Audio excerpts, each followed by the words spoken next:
Berjumpa kembali dalam program Diskominfo Update bersama saya Orpa Sermumes. Inilah Diskominfo Update selengkapnya.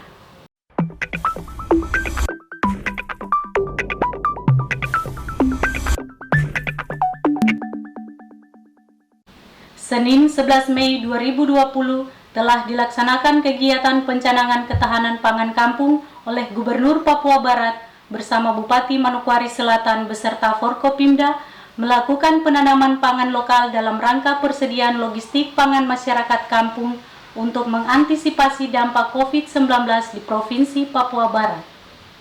Pukul 9:45 waktu Indonesia Timur, Gubernur Papua Barat beserta rombongan dari Forkopimda Provinsi Papua Barat tiba di lokasi kegiatan penanaman pangan lokal dalam rangka persediaan logistik pangan masyarakat kampung untuk mengantisipasi dampak COVID-19 di Provinsi Papua Barat di Kampung Muari, Distrik Oronsbari, Kabupaten Manokwari Selatan. Pencanangan ketahanan pangan kampung oleh Gubernur Provinsi Papua Barat dalam rangka persediaan logistik pangan masyarakat kampung untuk mengantisipasi dampak COVID-19 di Provinsi Papua Barat.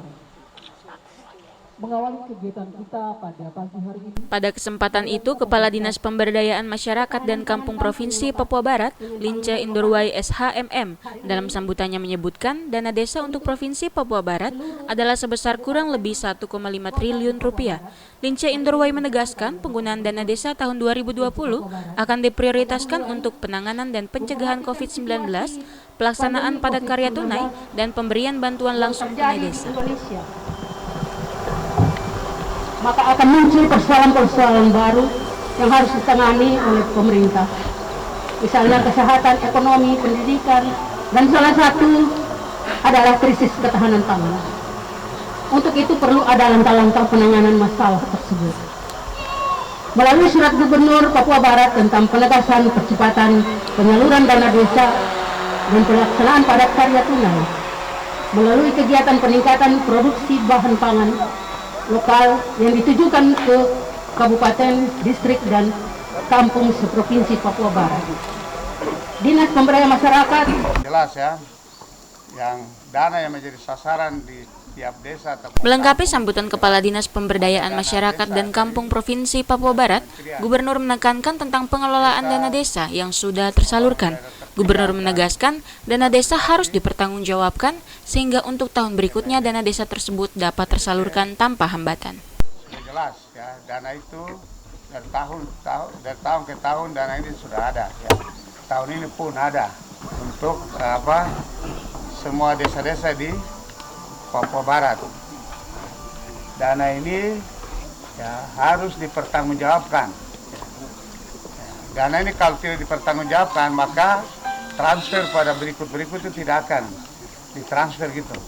Nah, jadi menjadi perhatian juga untuk para bupati, wali kota, supaya desa-desa yang mendapatkan dana bantuan dari pusat ini ya segera ya sesuai dengan program di kampung yang sudah diprogramkan, didampingi oleh pendamping-pendamping yang ada di desa masing-masing atau kampung masing-masing, segera ya dipertanggungjawabkan sehingga ataupun dilaporkan ya berdasarkan perencanaan dari kampung tadi itu. Ya, perencanaan kampung kalau sudah direncanakan diajukan ya secara berjenjang ya melalui distrik kemudian ke kabupaten sampai ke provinsi dan ke pusat. Dengan demikian dana berikutnya bisa dicairkan atau bisa ditransfer. Kalau tidak nanti tidak bisa ditransfer itu ya. Nah, begini menjadi perhatian para bupati termasuk Manokwari Selatan, Pak Sekda ada di pinggir profil sana sudah dengar juga. Selanjutnya Gubernur menambahkan 50% dana belanja modal di setiap OPD di provinsi dan kabupaten kota telah dipotong untuk mendukung penanganan COVID-19 yang akan disalurkan kepada gugus tugas dan tim kesehatan, juga untuk mendukung stabilitas ketahanan jaringan pengaman sosial dan ekonomi di Provinsi Papua Barat. Di kesempatan yang sama, Gubernur Papua Barat didampingi oleh Ibu Gubernur beserta Bupati Manokwari Selatan dan Forkopimda Provinsi Papua Barat membuka kegiatan pencanangan ketahanan pangan dilanjutkan dengan menanam keladi, kasbi, petatas, dan sayur mayur yang dilakukan secara simbolis.